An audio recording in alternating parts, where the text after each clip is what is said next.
நீங்கள் நன்மை ஏவதை விட்டு விடுவீர்கள், தீமையை விட்டு விளப்பதை விட்டும் தவிர்ந்து கொள்வீர்கள்.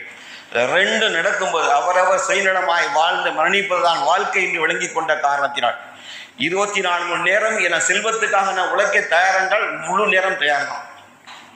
கூட நமக்கு எக்ஸ்ட்ரா கிடைக்கும், சேலரி கிடைக்கும், ஓவர் டைம் பார்த்தா டியூட்டி கிடைக்கும், நிறைய லாபம் கிடைக்கும் என்றால் எந்த ராத்திரி எங்க வேணாலும் போய் நிற்போம் நம்ம.